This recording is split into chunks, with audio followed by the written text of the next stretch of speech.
Hello and welcome to Echoes Talk number, what are we on now? Number 14, I think it is. That's 14 weeks of Echoes Talk. That really doesn't feel like it's been that long.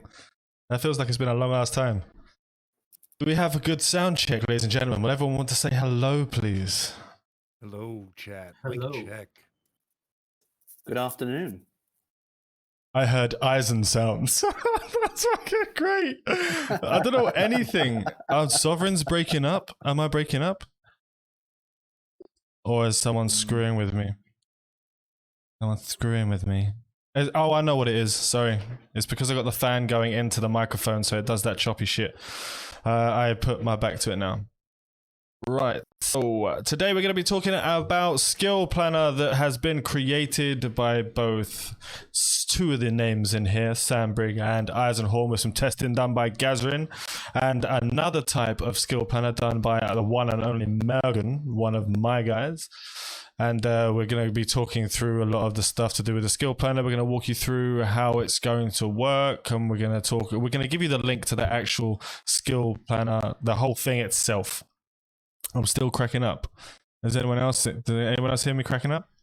Yeah, it's a little bit. It's not consistent though. It's weird. Very Touch on the weird. crackly side. Oh, I'll crackle you in a minute, darling. Sam, do you want to take over? I'm just going to pull my mic out and pull it back in again, just in case it's the static. Sounds good. So, Oh, I say. planning skills. When you go into EVE Online or EVE Echoes, you really don't want to go in blind. You really want to have an idea of what you want to do with your character before you begin. Not so prevalent in EVE Online now because everything's established, but in EVE Echoes, we are all going to be starting at 0, and everyone is going to be racing to every milestone that is in existence. Based on that, you want to know that you're not wasting your skills. It's kind of challenging to know how and where, what kind of vocation you want to get into. Do you want to go into routing? Do you want to go into pirating? Do you want to go into mining? What kind of industry? What's going to be prevalent? Yeah, good questions, all up in the air. You might find that you're going to go in one direction, then realize that this gameplay isn't for you, and go in another direction later on. To be honest, I would recommend really getting through the tutorial and pushing the limits of your kind of gameplay to understand what you want to do before it gets too deep. You really don't want to be 3-4 months down the line and then change track. EVE is a very specialization rewarding game, or I'll propose that to say this is a jack of all trades punishing game. If you play the jack of all trades game, you will lose. You will lose if you want to min max. You'll be fine if you want to just do whatever you want to do casually. Which is bad. Sue me. How's my mic? I'm just going to check how my mic is before we continue on. Is that better? Is that not better? No, it's still crackling, dude. What the hell? Still crackly. Apologies if anyone heard dog's noises as well. My dog was having dreams of chasing rabbits or something. So what we did is we built the skill planner. We figured that we were going to need one to teach our corp how to skill. There were a couple of various ways we thought about building these things. The first iteration we went through, we tried to do a validation like, I am a person, I choose this, and this job. I want to look at what the skills are applicable for that, go. And it worked. It was good. Well, I say that. It was extremely laggy because the calculations at the back end were nuts. Yeah. Reasons. But that's fine. It was still a good system potentially, but one thing that it lacked was player agency. It didn't allow you to chop and change skills at will, and it didn't allow you to really learn what it was to plan skills in this game. So we flipped it on its head and said, all right, what if we do a static page of all of the skills, and then we just copy and paste the skills that we need as we need them as text, and then have the formulas run in the side to just give you all the validation. And I think that's the version we've settled on. That it's it's worked pretty good. We've got a lot of people who have taken it on and just ran with what we've built, which is really cool.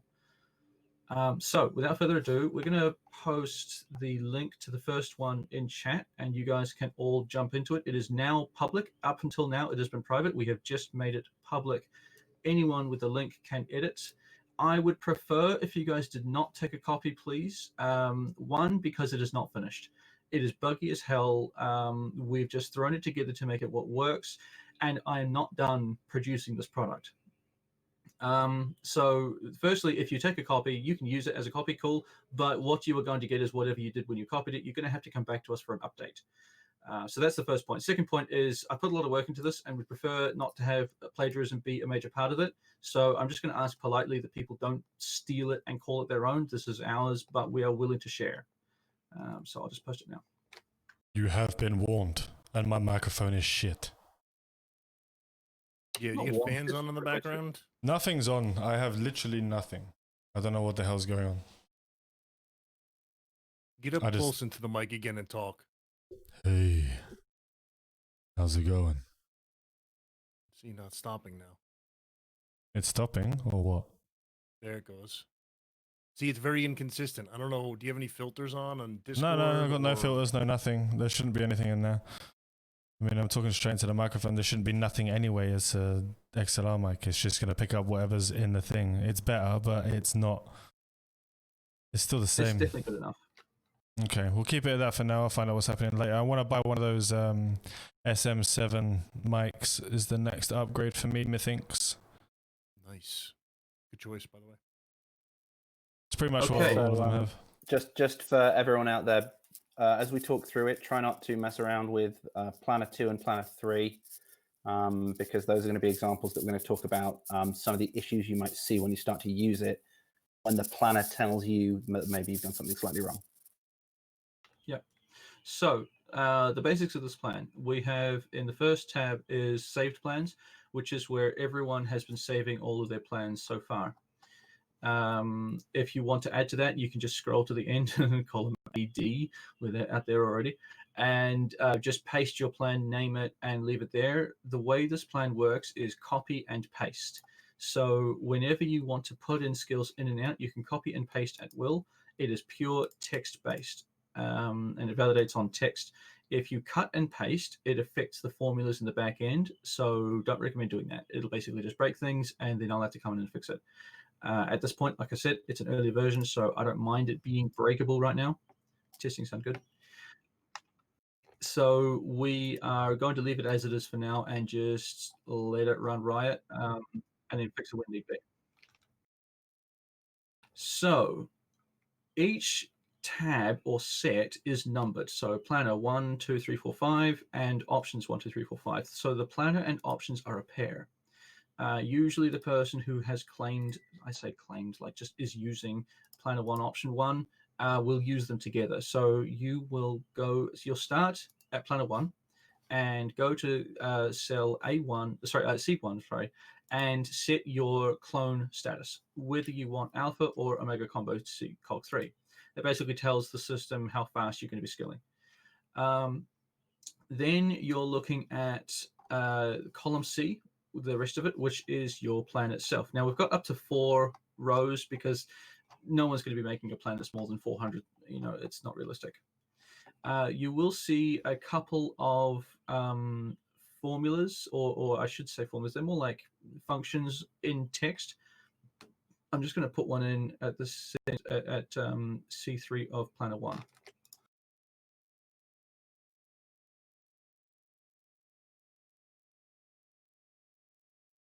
So what we realized in the beta and in all the subsequent tests and others is people want to know what it's going to be like if they have unallocated skill points, and people are going to want to know what happens if they just get a dump of skill points for some reason. For example, joining a corp, 200,000 free skill points. So we needed to put in free SP, you know, however much. And if you want to pause your skill planner because you want to bank skills, however many hours you want to bank it for. So you could bank for 24 hours as a day. And it gives you the ability to say, yep, I'm just going to sit on this guy. I'm not going to touch the skilling planning. I'm just going to bank skill points. And then, of course, when you resume, it automatically decides that you are using all of those free skill points because otherwise screw maths. And then it doesn't accelerate the cumulative time by any further until all of your skill points have been used. We're going to be You're showing already this seeing- on Jump in and answer screen. any. Say again. Are we going to be sharing the screen at all? Oh, my bad. Yep, sorry. I've been doing a lot of this without even streaming. You should have called me So out just on to that. jump in while Sam's sorting that out, obviously Omega Basic, Omega Standard, and Omega Combo will passively skill at different rates. That is built into the plan. So if you choose Omega 1 and you choose to pause for 24, you'll be earning skill points at 70%. That is factored into the spreadsheet. If you're in Omega 3, which is Omega Combo, you'll be earning skills at 100%. And that's all factored in already. So I fucked it.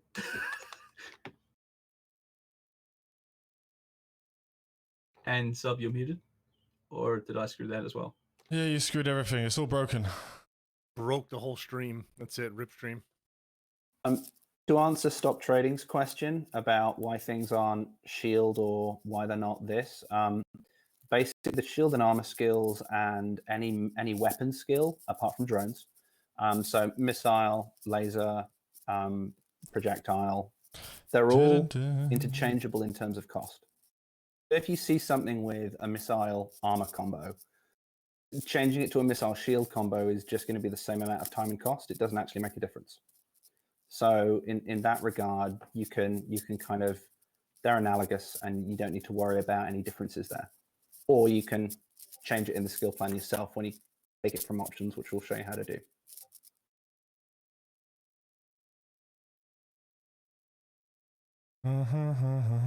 Just give me 1 minute while I'm sorting this out. You guys can That's all right. talk about For it. anyone who wants to view what's going on, you can just jump into the skill planner with the link provided above, and I will also repost it. There you go. Just got to get a little bit of zoom on that. Yeah, just getting some stuff ready. Hold up 1 second. We're doing it live, chat. Your patience is appreciated. There we go. You should be able to just do what you're doing now. Sweet. So as you can see, I removed or I replaced the Afterburner 1 skill, and now it's told me that Afterburner 2, the requirements are not met, which is quite handy. So you can, all these kinds of, the way we built it is meant to simulate a proper skill queue within game, with the exceptions of it's not going to screw you by saying, oh no, you can't do anything after 24 hours, that's as far as you can take it. This, you can take it as far as you want. So insufficient tech. So we're talking about when you have, actually, let's go to... Do you want to jump to Planet 2, Sam? Yep, Planet 2, okay. So on Planet 2, we've got, first thing is insufficient tech. So you want to get into Cruiser Defense Upgrade 3. Good luck with that. You're starting with Tech 5, right? Well, you haven't skilled enough. You haven't got enough stuff. You either haven't paused your skill plan, given yourself any free SP, or set up a bunch of skills in order for you to actually get to that tech level first. Then, of course, you've got your requirements are not met. Thirdly, you've got duplicates. So you put in Frigate Command 3, put it in again, put it in again. Well, no, hang on, you've duplicated. That's not right. You are an alpha clone here, so you can do everything we've talked about in cells 3 to 13, but as soon as you get into the advanced skill, you're not alpha anymore. That's not an alpha skill. So you can't do that, and the skill planner will tell you. That's and just jump in if I may, Sam. Just for people reading this sheet to kind of understand it a little bit, your validation on the left-hand side will tell you what the problem is, or what the first layer of the problem is. Column B is the skill tech. That's the tech level of the skill that you are trying to train in column C. As we move to column G, though, column G tells you the tech level that you will be after you have trained that skill, because your cumulative skill points are such that that is the tech level you will be at. So that's a visual check for you to see, oh, insufficient tech, skill tech 5 for cruiser. Oh, I'm at tech level 1. That's obviously why. So when you're using pause and free SP, that's a really good place to just jump in and see exactly what tech level you'll be jumping to after that pause. It's a really good way. If you're trying to say, I'm going to start my Omega 3 Cog 3 clone, I'm going to play an alt while that's skilling. How many hours will it need to skill to get to tech level 5? And I think without the Without the free SP, it's something like 3.5 days, maybe. I can't remember exactly, but that will then allow you to just sense check where you're going to land. Then you can change the amount of hours on pause or the free SP, and then you can start skilling. So hopefully that gives people just a little bit of a sense of how we read that. And then you've got time to train in minutes in column H. And it will also tell you the skill book cost on the right-hand side in K. So if you're activating a skill for the first time, it'll tell you, oh, well, you're going to need to pay to train that skill first. I think I just had a bug. I think it doesn't like being paused first thing. I'm going to have to fix that. No, pause first thing is fine. It's just there's a lot of action going on. It's still thinking. It's not. Oh, is it still thinking? Is it? Oh, okay, because it's not giving me the unallocated skill points. Oh, okay, no. So yeah, that's okay. I will delve into that bug later on. Bugs. It's all case insensitive. So whether you capitalize or not, it's fine. Yeah. Thankfully, I fixed that one. Don't worry. Oh, and also you will do this as well.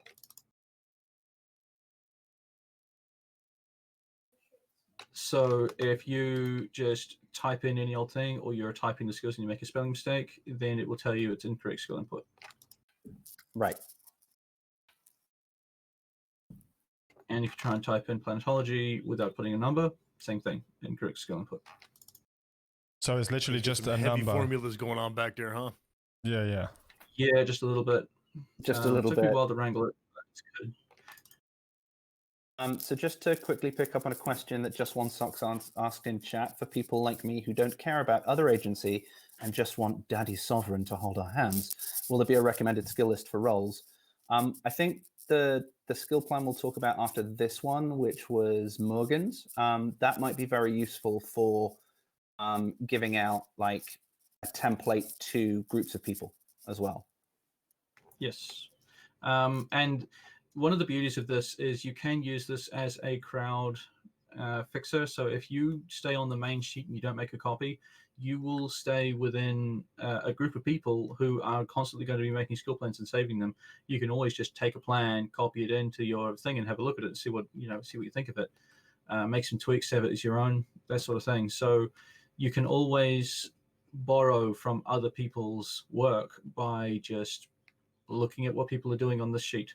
There's already over 30 plans that people have just thrown in just cause. Some people have taken a bit more time and care into them. Some have just thrown random things. Like, you can always see that when someone hasn't bothered to spend so much time, or they're considering a skill that is just pure, I need to just do this and I'm not going to look at the toon ever, is when they do skill 1 to 5.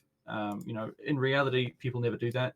They always skill more like one of this, one of that, one of the other, and then they go, they only go 1 to 5 if they are not going to pay any attention to the toon itself, and they're just going to leave it their skilling, and they just they have an end goal, and they're not going to use it in the meantime.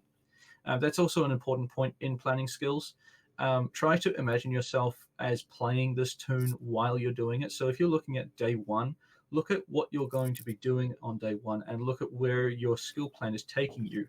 And if you see that in day 1 you got all of these nice back-end skills, but you haven't done target management, for example, and you think, oh crap, I'm not going to be able to target anything. So you're going to have to add that in, and you can't just put that off to the next day if you don't know you're going to need it, day 1. So you've got to try and put a bit of forward thinking into what you think you're going to need. So this one here, for example, he has not got frigate engineering, I think. Is that right? He's got command, he's got defense. I don't see any engineering. Ah, there it is. I know why. That's because frigate engineering is not a Tech 1 skill. It is a Tech 3, I do believe. So you couldn't do it day 1 if you wanted to. Well, not immediately. Also, just a quick little thing to throw in there with the with free SP. While we're talking about free SP, don't join a corp until you're Tech 4. Once you're Tech 4, you get a join a corp's quest thingamajiggy mission, you want to call it, and you get 200,000 skill points from that. But if you join a corp before Tech 4, you will not get that mission, so you'll be missing out on 200,000 skill points. I'd be astounded. Very important. I'd lot be of skill astounded if points. people got those corps together if they were even available Quick enough. on launch. Yeah. Yeah. But it's just for those people that might not be able to play day one. They might start playing day 4 at the Okay. weekend. If you want to use the sheet for a couple of calculations, you can jump into the formulas and have a look at some things. So, for example, here we have got, let me see, Tech 4 is 68,000 skill points. So that just, just by diving into this a little bit, you can see 68,000 skill points. You're looking at Omega combo. Can I tell you? No, because it's not working at the moment. Hang on. Give me a moment, Sam. I can share with you something to easily display that as well. Oh, have you got that infographic ready? Yes, when my potato wants to play ball. Just carry on talking for a while. I'll tell you when it's ready. Yeah. Okay.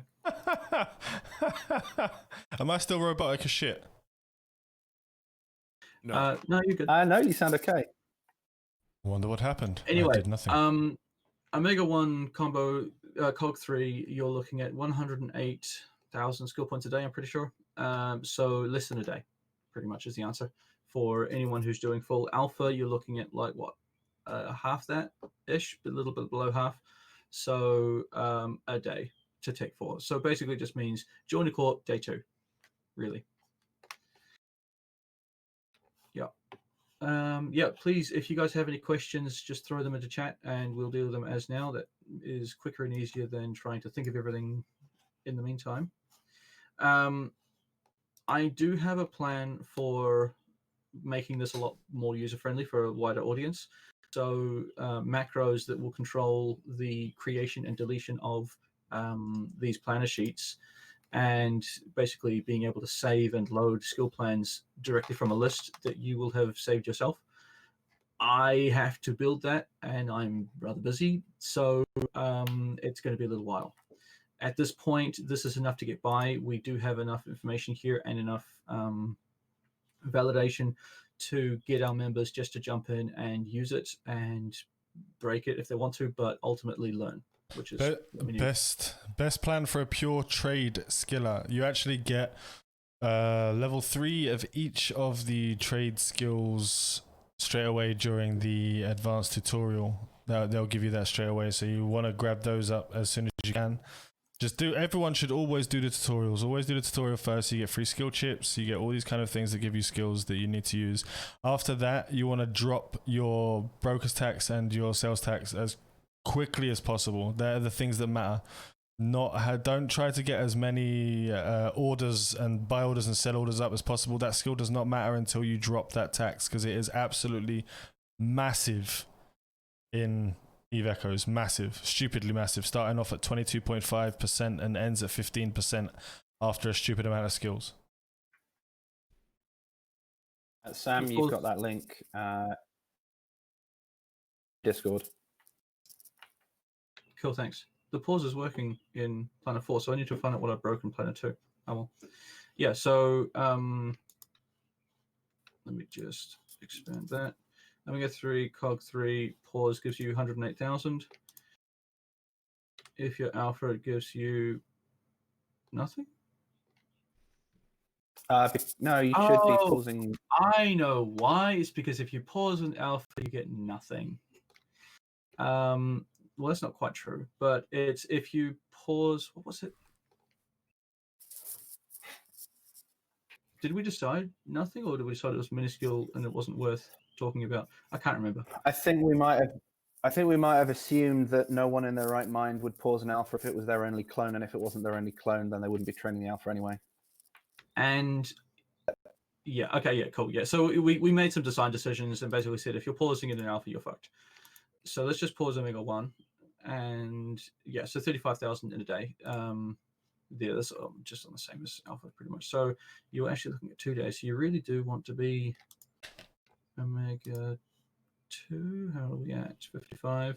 Okay, so with Omega 2, you're looking at Tech 4 in a day, almost. You can actually use this skill planner as well. If you really like, if you look at it in a different way, you can get your skill planner up And then you can sort of figure out which would be best for you, how much money you have to spend on the game for Omega, for your cognitive and blah, blah, blah. You can actually see, like, for the amount of time that it will take for you to get to a certain point.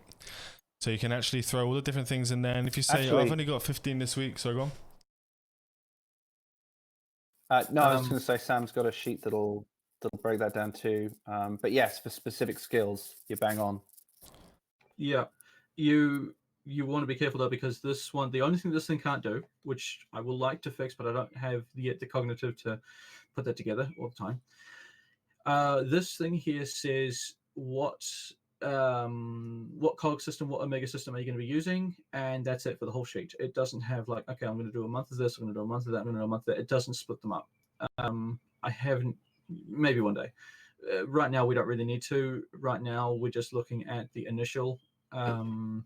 So yeah, this was a expert tune that I put together for beta. I actually did train this on one of my tunes, just because I wanted to have a look at it, and it was pretty good. But yeah, nah, this is going to be a long way off from my actual reality. Just to pick up on a question in chat, Ace Cypher Zero is asking, is there any way to get a description of all the skills? If you go into the options tab for the planner that you're looking for, Ace, and I think we should at some point, Sam, probably talk about how you drag them in, and we can do that. But if you go into the options tab, you'll see in column J, there is the benefit tab. And so benefit tells you there what you're actually going to see out of that skill. So if we're looking at industrial ship engineering, we can see that industrial ship capacity is plus 5%. So let's talk a little bit about the options, and I won't use options. I think so. Saw a mistake.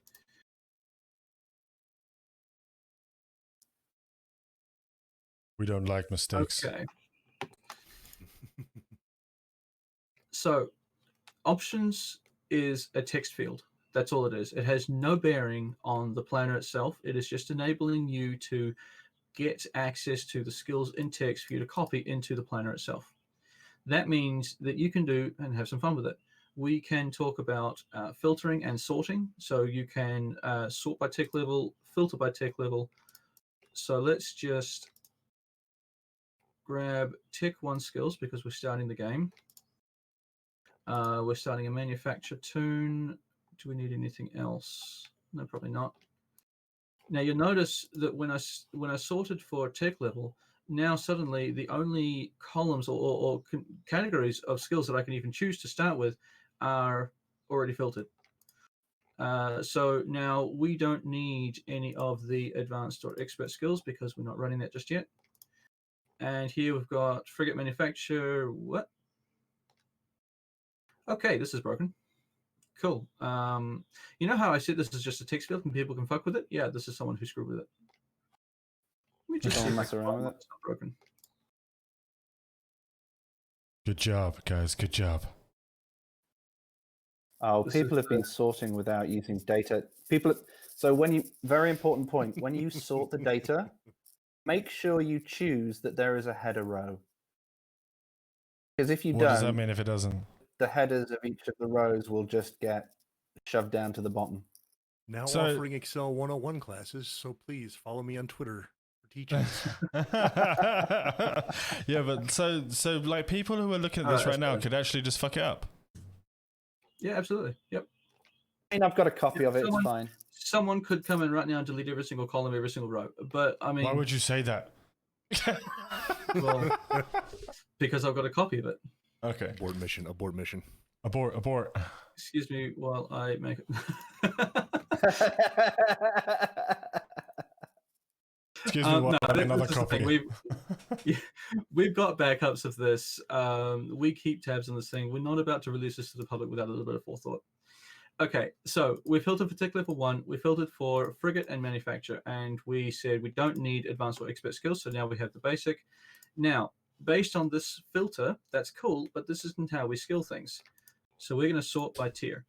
Okay, so now we're going to skill frigate command 2, 3, 4, and 5. So that's a bit more realistic, but we're looking a little bit further afield. So let's include Tech 2 and 3. So now you got a lot more options because, well, we took out some of the things, but now all of these have come back in. So let's clear them again, and we'll go manufacture, frigate, and destroyer. And just, let me see, we're not doing resource processing, trade we don't care about. Let's do planetary as well. And so we'll leave it on basic, we'll leave it on that stuff, and we'll sort. Okay, so now we have got some tech level 3. So you're going to have to, you could do a complex sort by saying tech level and tier, or you could just take the information you've got here and just start copying and pasting. So obviously you can see that we started with a tech 3 and we actually need to be tech 1 only. But you can just copy this across. Well, actually what you can do, actually this is quite easy. So you just go tech 1, grab all those, exclude tech 1, go 2, which is just those, and then actually I wouldn't grab 4 or 5, I'll just grab 3, 1 through 3, and then exclude that and go 3, and there you can see the rest of the set.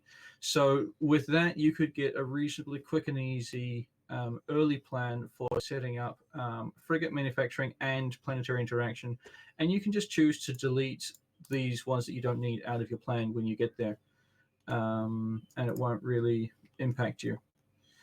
And that's it. That's basically how we build plans. So I will just allow a couple of questions to come up in chat. In the meantime, we will move on to the other one and we'll come back if we need to. Dun, dun, dun. I'm getting overloaded with my brain. This next one is a lot easier to build for doctrines, I would say, correct? Absolutely. I would say, not to insult anyone, but I would call this less of a planner and more of a calculator. Calculator. Smooth calculator. Why would you say it's a calculator and not a skill planner? I will get to that in a moment. So, what the hell is this guy's name? This one, we was don't created by have- Morgan. Sovereign How's states. Held. Got it. What are you looking for? Spelling and Morgan. Okay. So this planet here, we are looking at tabs, or what do you call this, pluses and minuses, to enable you to say, I want a bit of that, I don't want that, and checkboxes. So here you're able to see, firstly, you can set your cognitive and your subscription level at the top, and that tells you how many skill points per minute you're going to be getting. Next, you can go down and you can say, I'm not doing ship commands, so I'm just going to negative out of that. I am doing navigation, so I'm going to plus into that. And I don't need micro warp drive or engine operation. I'm just doing afterburner. Now, it's going to tell you whether you have got the skill or not, because you can see the tick here. And then you're able to tick to say, yep, I want micro warp operation 5. You are then going to see how many skill points you get. And then if you take that all the way to the bottom, you can look at how long it's going to take you, how many skill points in total, and that's basically it. I think, is skill list? No, I think skill list is still coming. Oh, no, it is there. Cool, yeah. So then you can also get the skill list at the bottom, which is telling you what you have achieved in this plan, which is very good, actually. That's something my plan does not do. So the reason, just to say quickly, why this is a calculator and not a planner is because I've just punched in a bunch of omega, and I'm going to flick to alpha. Now, alpha cog 3, just saying, is a valid thing. You can now get alpha cog 1, 2, and 3 as alpha clone. They have expanded that because apparently they want more money, which I think is funny because they're going to try and get more money from people who are trying to go free to play, which is hilarious. Anyway. Which is fine, though.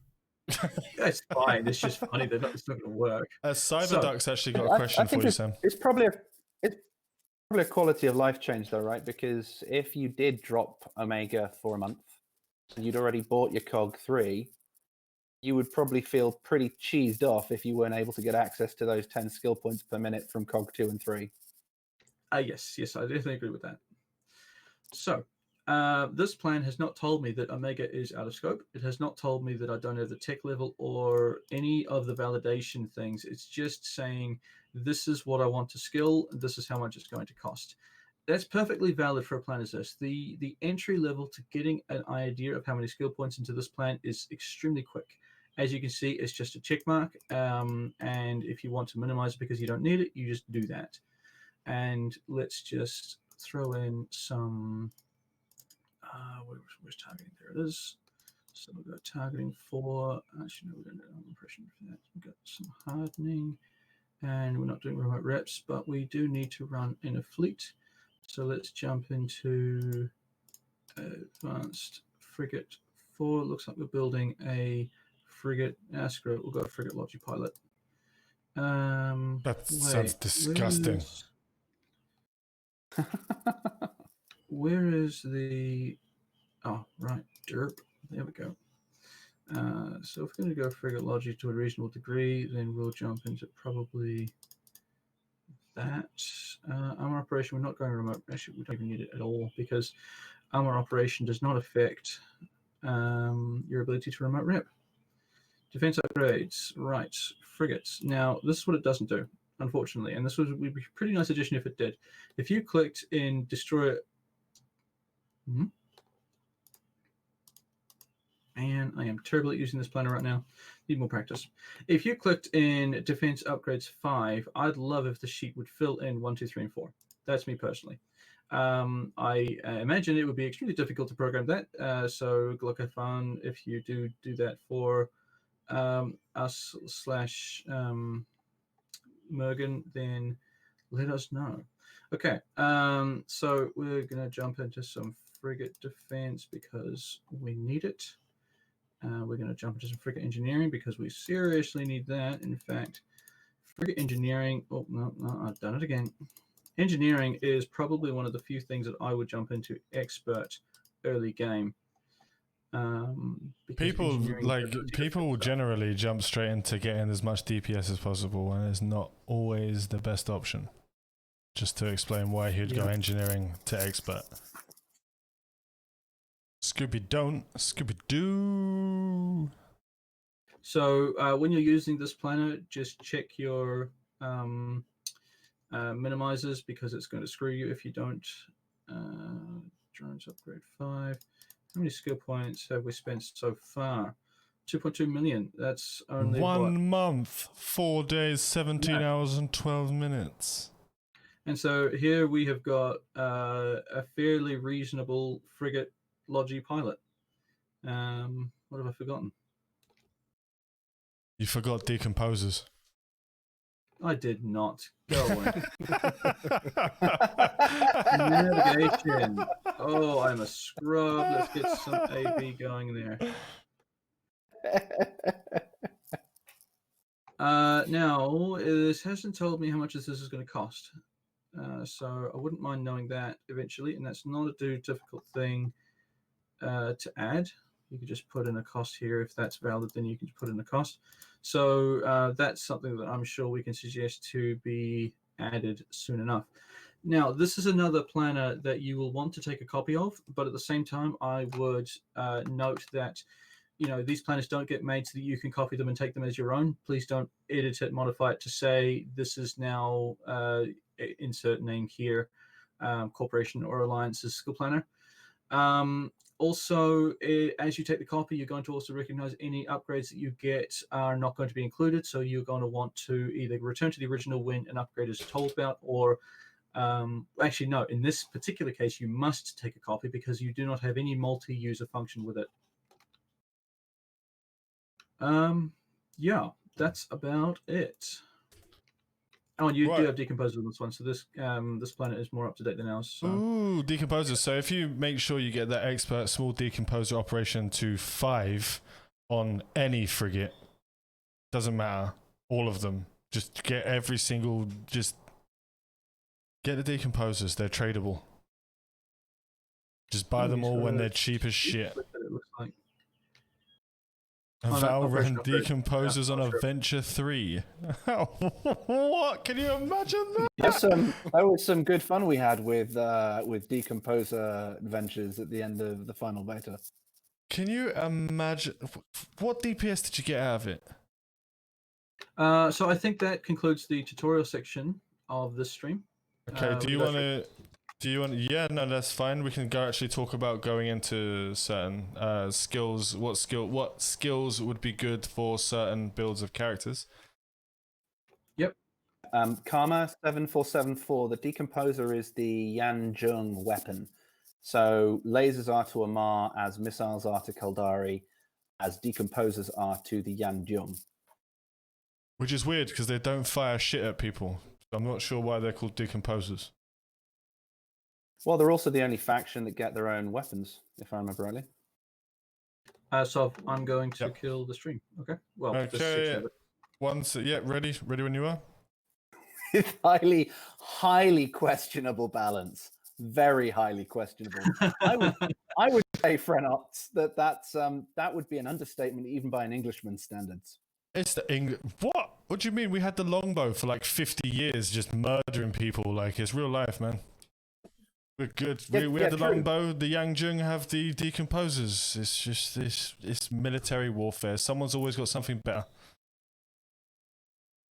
Yes, Take but we def- wouldn't have called the longbow massively OP. We would have said it was a slight advantage that gave us, a little bit of extra oomph in battle. a little bit of oomph. Extra oomph. The little bit of longbow was. extra Can you imagine oomph. that? Like the King of England going, "Well, ladies and gentlemen, we're not actually OP. We're just looking for a little bit more oomph in our weaponry." Yes. That's just a Besides, trebuchet I was think we French. stole. Yeah. I think we stole the longbow from the Welsh, didn't we originally? Well, the Welsh are English. Don't even get into that argument. Oy. Oh boy. Oh boy. Sov went there. Abort. Right, so, and gave us France and Spain for a few years. True. Trebuchets are pretty good. Right, so, Green screen is here at the top. Can't be fucked fixing it. it just looks like you've got something like it in the background glowing on you. It's fine. Yeah, I've that's got, right. It'll work for the end of the stream. Screw I it. gave Fix it out. next time. on my green screen. Right, so guys, do you have any questions when it comes to what kind of capsular you want to be? Industrialist, miner, and we can talk you through what skills you should be going for, what skills you should go for first, anything, any questions. I want that Zelda poster for my birthday. One thing that might be useful to mention to people is there's the concept of is it the Golden 14 in EVE Online, which is the 14 skills that every pilot should have, because they're applicable to anything you fly. And it's not quite that many skills in EVE Echoes because, of course, it's been simplified. But things like engine operation, as an example, will apply to every ship you fly, whether you're a miner, whether you're a PvP, or whether you're a PvEer. But doesn't it? Isn't the Oh no, sure, it's not. Shit, you're right. Sorry, abort. So yeah, so there's those skills that regardless of what you're doing, and really one of the only things that would be an exception to that is if you're a market trader, and that's all you do.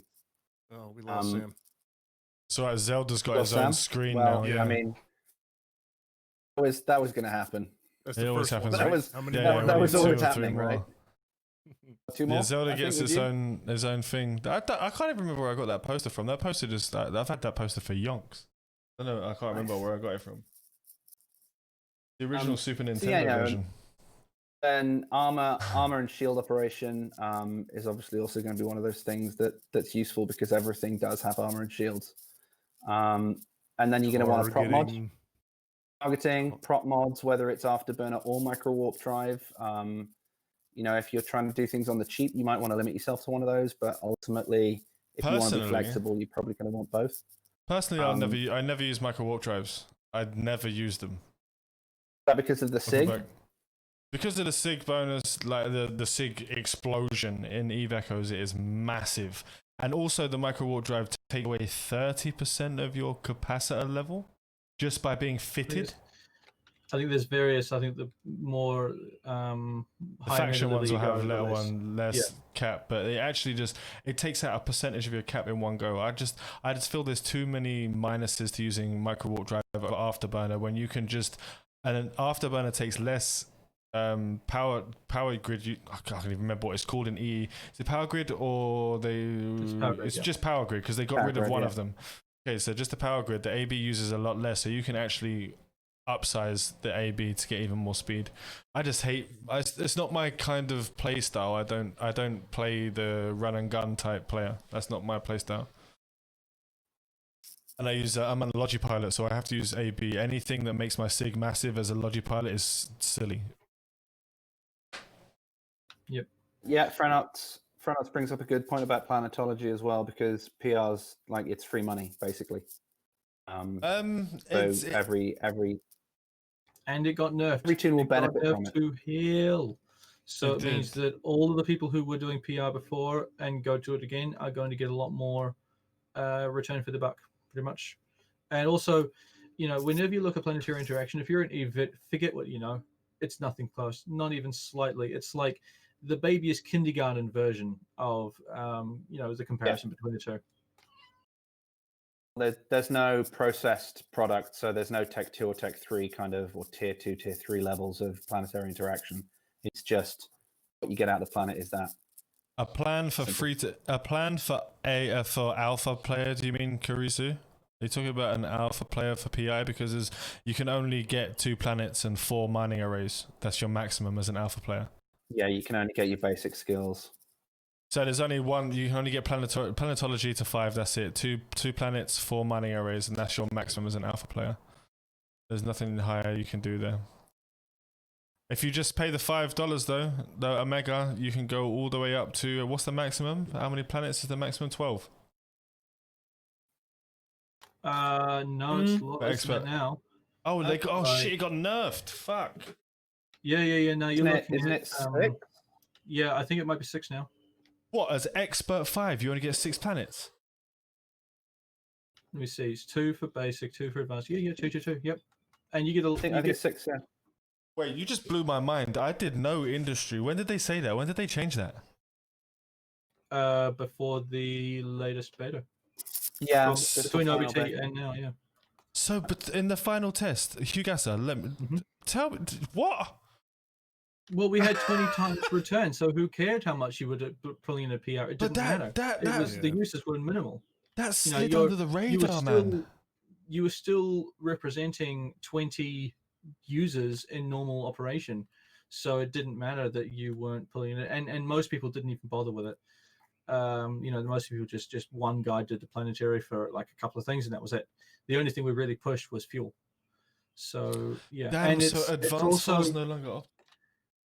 But it's also don't get advanced 5, don't get basic 5 if you're not planning to get the next tier, because you're getting your planets at the 4 number, at the 4 level. So you really don't want to put the skills in, because all you're getting is a few more factories. It's not like the amount of skill points that it takes to get to the next level to train that level 5 skill is pretty much the sum of all of the skills it took before it. It's not exact, but it's a close approximation. Close enough. Yeah, My close mind is blown. That nerf went completely under the radar for me. I had no fucking idea that was a thing. Yeah, we saw it, but I think it's good. I think it means that planetary is going to be a lot more realistic. It also speaks to me that they are going to keep alphas the ability to load up a planetary and launch. So alphas will have an income in planetary, and they will have for the most part, everyone who's got all of these accounts can load up some alphas, throw in planetary, and just launch, and don't even worry about it.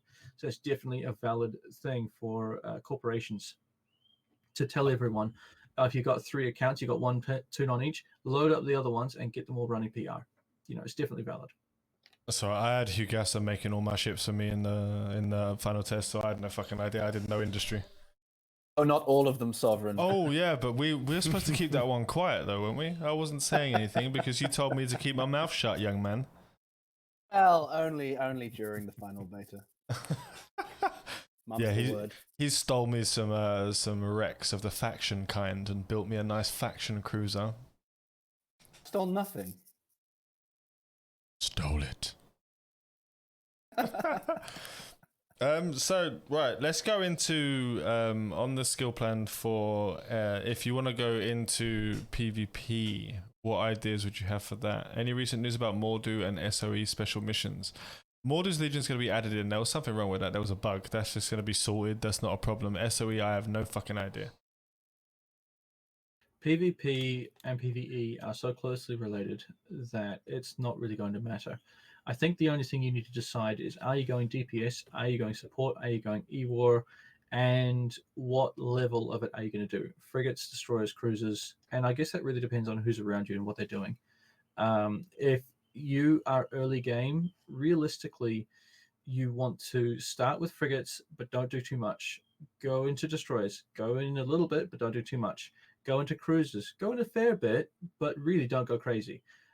Get into battle cruisers, now you can go nuts. The reason why I say all of this is because in PvE, bigger is better. Bigger is more money. There's no question. If you're comparing a cruiser to a battle cruiser in terms of tick value, you are going to win in a battle cruiser. Yeah, okay, you can talk to me about like small ships and having to kill, all the small stuff. Get range. You're easy. Make sure that they have no transversal to you. You'll kill them easily. So when you're skilling for PvE, you want to be progressing up to bigger is better. PvP is different. PvP has its own variation at every single level, because you've got the ability to get in under someone's guns, big versus small. You've got a huge number of frigates versus a cruiser. Frigates are going to win. You've got all kinds of different aspects that you can skill into. If you go full expert into frigates, you still have a fairly valid gameplay. The trouble is you don't have any money. So you're really not going to, even with a screw you guys, even with a an interceptor ratting, you're not going to make what you can with a cruiser. I've got tears. Fucking hell.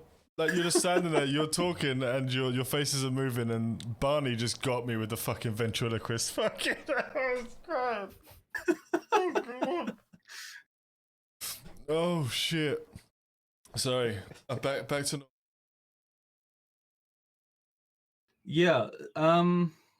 So when you're looking at skilling for a PvE and a PvP turn, you take a couple of different routes, but generally your doctrine in a corporation is going to progress with the ratters, because the consensus is people are in this game to make ESC. People are in this game to make money, and you can do the whole PvP thing, but if you don't line up with what the rest of your group is doing, you're going to screw yourself. So, going into full frigate is great. You're going to be able to tackle stuff. You're going to be really useful. That's awesome. But if you can't make personal money, how are you going to pay for the ships that you're going to need throughout your career? So you're going to need to do ratting and PvP simultaneously. I recommend skill in, as I said earlier, a little bit, and then a lot. So you can push fairly heavily into a cruiser, because cruisers are extremely versatile. But ultimately, you're still going to go into battlecruiser. The nice thing about being in the cruiser battlecruiser phase is that you can go full ham into whatever medium weapon type you want, because they're transferable. You can go from your cruiser medium missiles to your battlecruiser medium missiles. Eventually, you're going to go, battlecruiser that can do your large stuff and into battleship. But that's a huge step, and that's a different discussion, to be honest. I personally would be looking at a discussion of at what point do you stop skilling and you pause, and then you wait until that tier 9, and then you drop your skills into battleships. That's where I would be tossing up.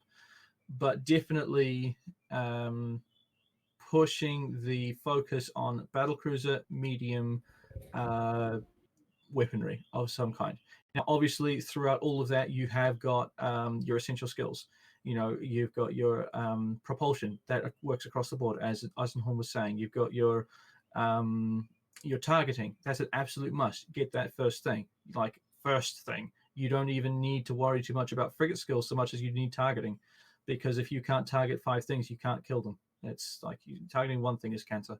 So yeah. Other than that, I think that's pretty much PvP, PvE. Oh, sorry. One of the main disparities is tackling. Tackling is something that you're not going to do with PvE at all, and you're definitely going to do a lot of it with PvP. So you're going to want that propulsion jamming. What? I shouldn't tackle the Blood Raider ships. Well, I mean, you can if you want, but they're not going anywhere. Although, I should mention that we aren't yet to see what sort of iteration belt rats have in this game, and belt rats in EVE Online have traditionally fucked off when you left them long enough and didn't kill them. Talking about officer rats, faction rats, and hauler rats. But there's not going to be any rats on belt yet. So well, we don't know that. We've been told they have. We've been told that they've told us time and again that it's going to be a thing. So we're kind of expecting to see them pop up when we go live. We'll see, but I don't know. Why not in? I hope we'll get them. I really hope we do, because I hope we do too. They will. So also, I'd love the opportunity to have like 5 rats, like 3 battlecruiser, 3 battleships, and be able to take them out in destroyers early on. That'd be great. There was a question earlier about drone skills as a miner, and I don't. For me, there's no point. Why? Like, if you're running around solo, one drone being as shockingly shite as they are with no bonuses on the ship is, or limited tiny bonuses on the ship. It's still valid for low sec. Not for low sec. Well, it depends on what happens in high sec and low sec. You know, in high sec, in 0.5 systems, you still get belt rats, so you still have to defend yourself. If they don't do belt rats in high sec, which they probably won't, then you probably don't need to worry about your Venture 1 having drones. But low sec, I'm assuming, will have belt rats if they do implement them, and you will have like a group of 5 or 10 ventures will have group of 5 or 10 ventures in low sec, every single person having 1 drone. That's definitely viable for having everyone kill a wave every 20 minutes of belt rats. Yeah, but that's why I said as a solo miner, just warp out. Well, yeah, okay, cool. But what's the difference between solo and group play? Group play is the fact that instead of having 1 drone to take 2 hours to kill rats, you have 10 people, 10 drones to kill those rats really quickly. Right, but sorry, what I was meaning was you're going to be in a game where you're going to be in a corporation. It's very unlikely you're going to be playing and actually paying attention to a stream like this and not be in a corporation. You're likely to be in a position where you're going to have mining ops every week. So you're going to be in groups and solo at different game times. And we're talking about skill planning, which is a permanent thing. You know, when you plan a skill thing and you put it in, that's it, you've got the skills, and you want to make this plan such that it doesn't change. The more this plan stays as you planned it originally, the better off you're going to be.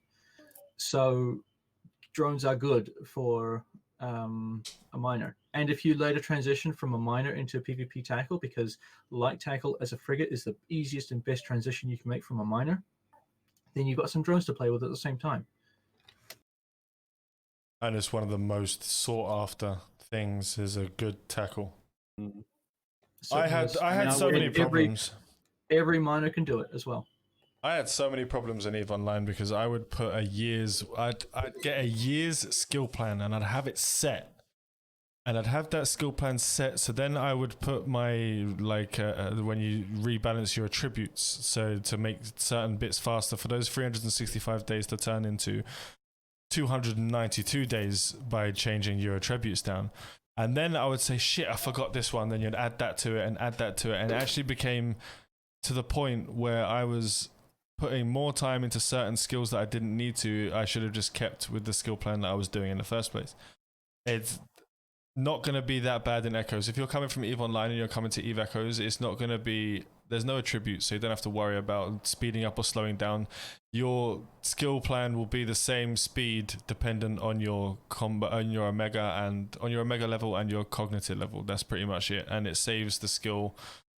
It should, because it didn't in the final test, right? When you stopped skilling a certain skill, it would just delete it and you'd have to restart skilling it? Or was that the OBT that was the case? I don't remember. I never had that issue. I don't think. I had where like skills were just straight deleted. There's no implants either, so you won't be speeding up. Stapler was talking to me about some of the mistakes with the skilling. I think that was in the final beta. It was, because there was also the problem with if you didn't add a new skill to the queue, your skill would be completed but stay in the queue, so you won't skill the next skill, which is weird. There's some issues. Yeah, well, also with Sovereign's messed up accounts, it doesn't help. I lost 4 accounts in the final test. 4 accounts. Just two of them was just deleted. You make it sound so dodgy. Like, what kind of shit were you doing? I have no idea what was happening. Like, I lost, so the localization test account just, for some reason, was unbound. Even though I bound it to an account, it just wasn't bound anymore. The second one had the same problem. Third one had an issue where it was stuck in some mid-warp shit that they couldn't even get me out of. So that account just disappeared. And the fourth one was the black screen after the dev test. When we were fighting in a dev test. I lost my battle cruiser character. Touch. Man, fucking everything I touched turns to lead. It was shite. So the other thing we should probably talk a little bit about is how to skill into indie. And this is a bit of a challenging subject. Oh, give me 1 second. I'm going to grab a beer for this one.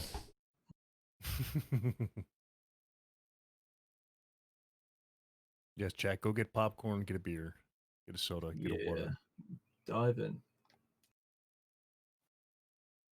We need to discuss how we're going to treat drug manufacturing if they bring them into the game.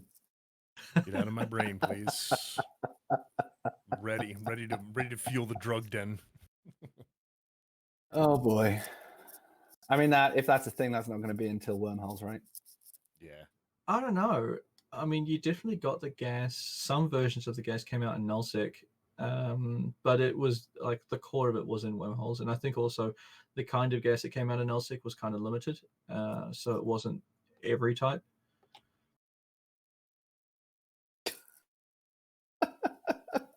¿Qué pasa? What happened? Why is everyone giggling? Oh, no, we were just talking about manufacturing drugs. Oh, what on my street? Yeah, thank you guys.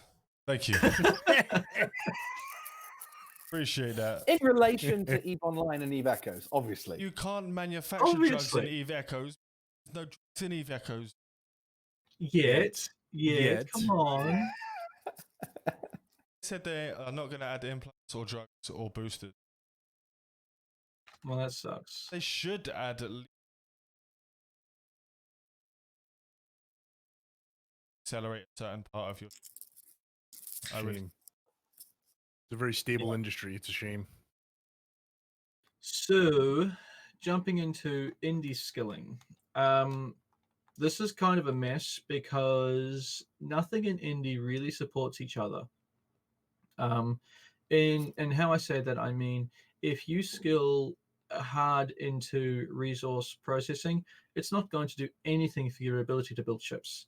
It's going to, you're going to be amazing at refining your ore, but you're going to have to completely start again in your skill points for, delving into a different type of industry, or you're going to have to skill into a little bit of everything to be a one-man band.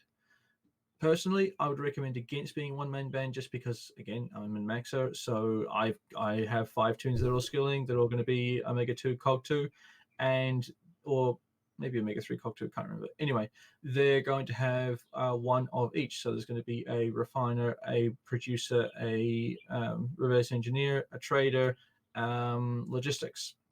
So, sorry, when I say logistics, I mean hauling. So all of those different kinds of professions are going to be represented on their own tune. That's the way I choose to do industry. But when you're looking at industry, you can break it down again. You've got your now resource reprocessing. You're kind of screwed because every ore type is like when you're looking at high sec, or you got your simple, but when you get to low sec, you got kind of like 2 sets of skills that encompass the ore that you can get in low sec. Then when you jump into your compressed belts and your other belts that you get the specialties, you're looking at all 5 skills for your reprocessing, and you're going to have to basically start a little bit of everything. Also, you're tech bound a little bit in your reprocessing skills, so you're looking at this song. With the reprocessing skills, your nullsec ores, you're looking at tech 5 and 6 and 7. I think tech 7 for the precious. So Yes, it is. You're looking at not really being able to do much with those skills until later on, which effectively means there's not a huge amount of point jumping into nullsec to do a lot of mining, because you're not going to be able to get decent refining rates. That's just an unfortunate thing. In terms of other parts of industry, with your production, you are very heavily tier milestone capped. So in terms of frigate manufacturing, you start at the beginning. You then, when you're allowed to fly or able to use the tech to get into flying destroyers, you can build destroyers when you can fly. So the ability to jump into the ship and build a ship is on the same level. I believe it is the same for reverse engineering for blueprint creation as well, if I'm not mistaken. So realistically, you won't see any evidence of a retriever until Tech 7, and on the mark that everyone gets to Tech 7, retrievers will be everywhere. There'll be people making blueprints, there'll be people preparing and using those blueprints to make the ships, and then of course there'll be people flying them. So you can't firstly even skill before you get there, but at the same time, you want to even save some skill points for when you do get to that milestone, so that when you hit that, you can jump into skilling that bracket, in all at once. They do make a good point. You have to add in there that if you're going to be doing this group, so you're doing your group industry, you're having your solo industrial empire within a corp. You have to look at using only contracts being the only way for viably trading between your characters right now. The amount of taxes and all that shit you get from using the market and using other means. You can use the corp hangar, but you can't always, with the limited 200 players inside of a corp, you can't really have 10 alts for each person in the same corp, so it becomes not very viable unless you are the CEO and you take the piss, Mr. Sandbridge. I don't think he'll actually do that. But like, say for instance, my corp, for example, the main body corp is for your main characters only. We're not going to be using any alts within the main corp because there's too many people, and you can't have like main players who are playing on one account being in a secondary corp because we have players with 15 accounts. So it's just something that can't be done right at the moment in time. But as I was saying, contracts are the only viable way to trade at the moment between your own characters. Yeah, it's definitely contracts are the way to go. And the benefit of contracts is you have at least a little bit of administration back end, so you can actually see who your contracts are with, where they are, what's in them before you accept them, and then you have the records afterwards as well. So you can go back and actually look at a little bit in the records as to what was transacted where and by who, which is nice. The item sorry, tax on the contract anyway. You still get the 8% tax, 4% on each side, if you transact ISK. If you don't transact ISK, you run the risk of audit, and good luck, have fun with that system where you get to see exactly the implications. There is item value on a percentage of item value on the contracts as a tax if you do it one way. It's only if you do it with only if there's an ISK value to the contract. If there's an ISK value to the contract, you're going to get like a percentage. I've never heard of them taking money from you for moving an item from A to B. We did this in beta heaps of times. We'd move a high value item just as a one-sided transaction, and there'd be no money transacted. You wouldn't get taxed. It would just be the flat fee of 1,000 ISK with the 10,000 deposit.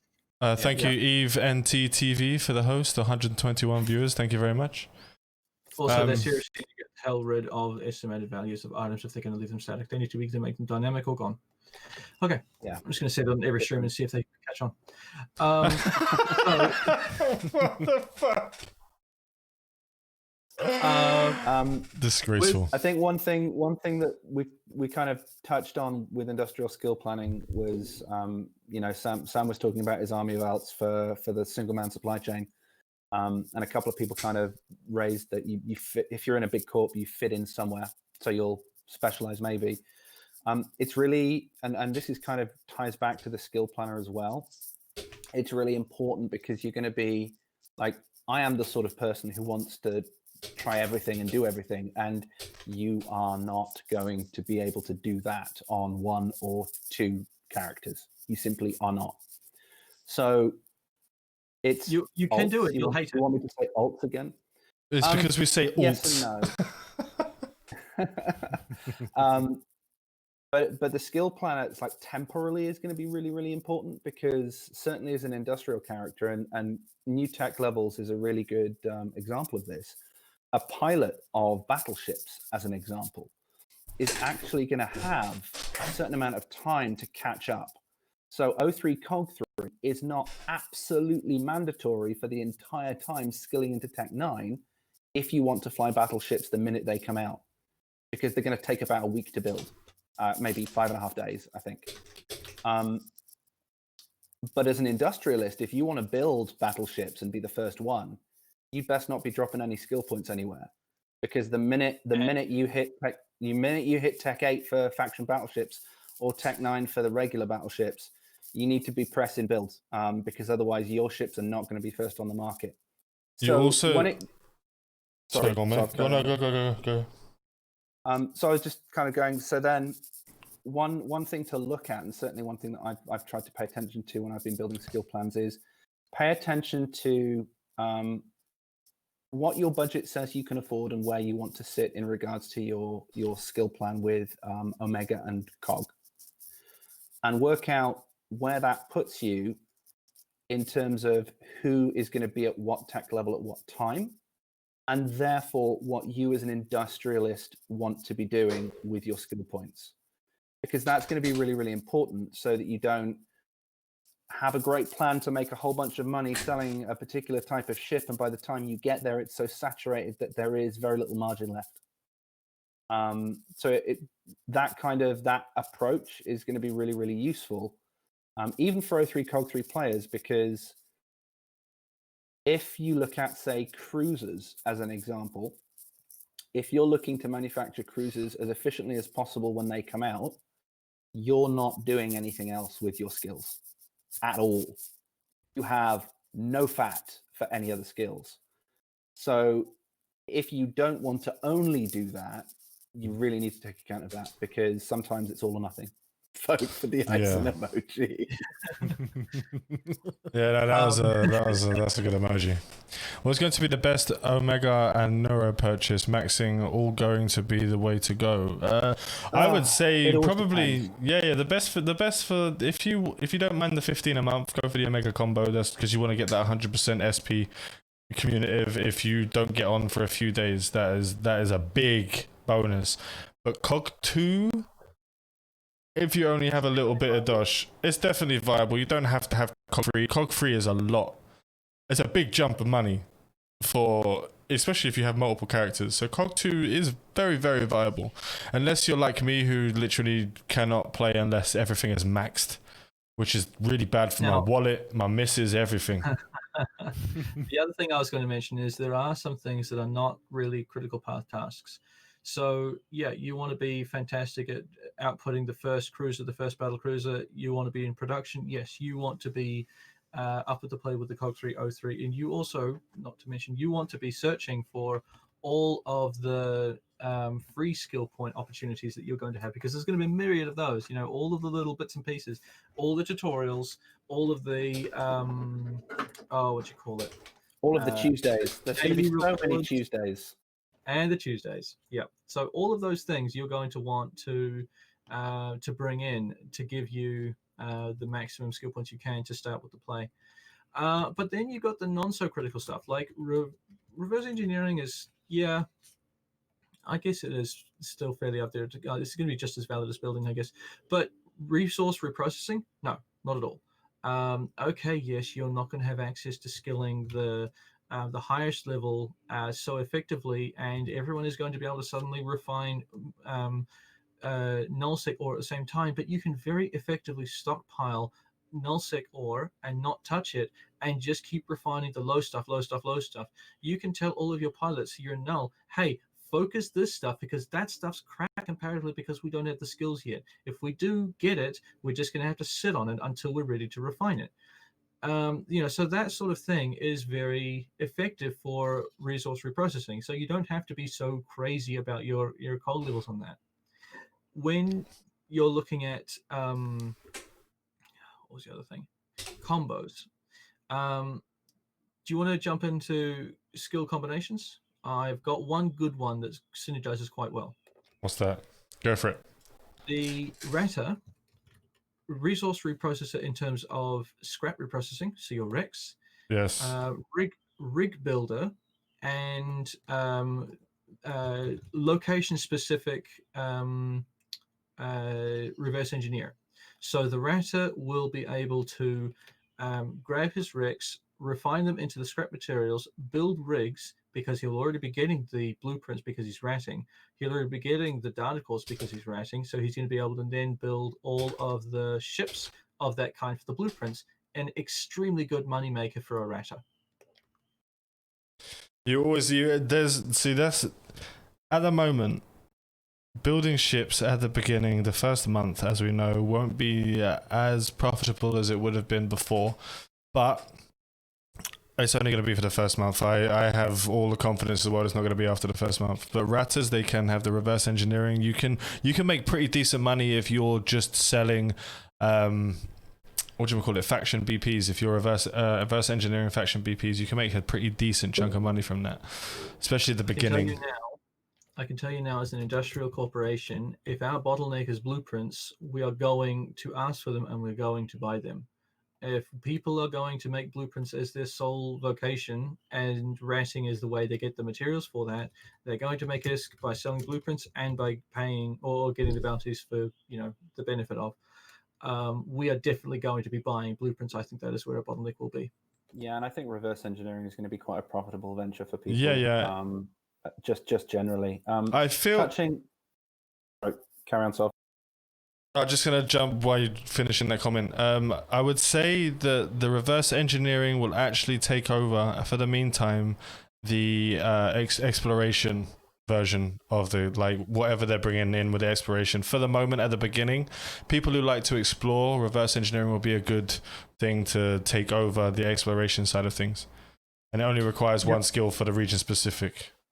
Yeah, and also they're going to be building PvE skills anyway, which they'll need for exploration. Because I have no idea how they're going to implement it, but they should have non-combat sites for exploration if they're doing it properly. But that doesn't mean that when you go there will not be combat, because you can bet your ass if there's non-combat sites, there are going to be PvP pilots there waiting for you. Here's my... Sorry, go on. That was my rude. I was rude that time. They're gonna need to add the wormholes in pretty damn quickly, because the rate that it's going, the amount of players that are gonna be coming in, and there's a goddamn bastard mosquito in my face again. The way that it's going, the amount of players that are going to be in the game, the amount of people that are going to be in per system in certain regions is going to be insane. How many people are going to be in per system? Now, I've been told that it's the 200k limit is per region, so it's not 200k limited for everyone in the game. There's going to be so many people in there. There's going to be so many people in the systems. They need to either build out New Eden a little bit more, especially in high sec, because it's it's tiny. Low sec is even smaller. Null sec is 60% of the game, but everyone's going to be in the free PvP zone. They need to open up these wormholes. That's just me being a wishful thinker. I knew you were going for those. Just to clarify, when you said regions, you meant regions in game, not regions around the world. Regions in game, yes, regions in game. So Lone Trek will have 200k. Catch will have 200k, for example. Yeah, because when you talk about regions, some people think in two different ways. Okay. I'm a wormholer.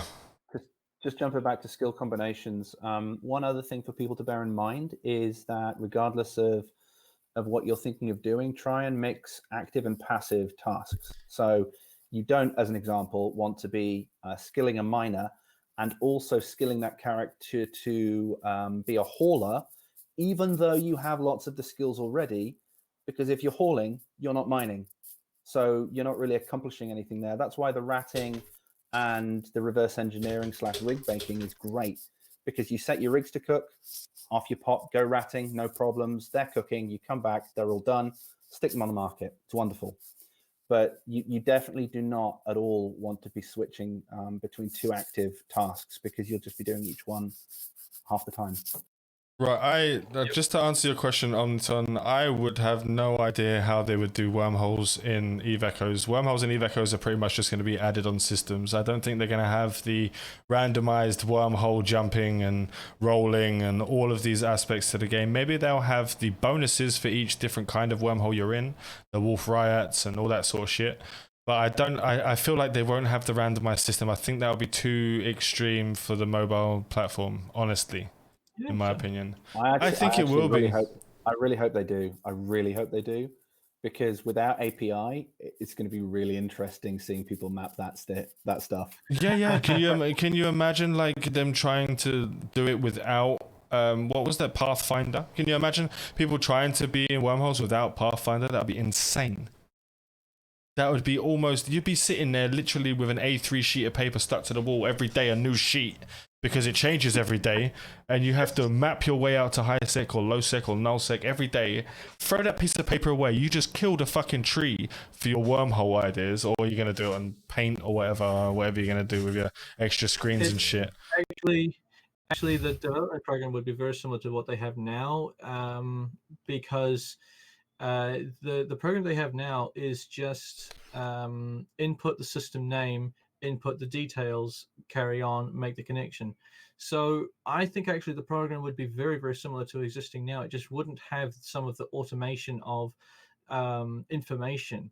But even then, you could still take a back-end database to fill all of the systems out once you develop them. Once you put in a new system, oh, we haven't seen that system before. Okay, what's the thing? Oh, it's a wolf riot, it's a C2, and it's this code.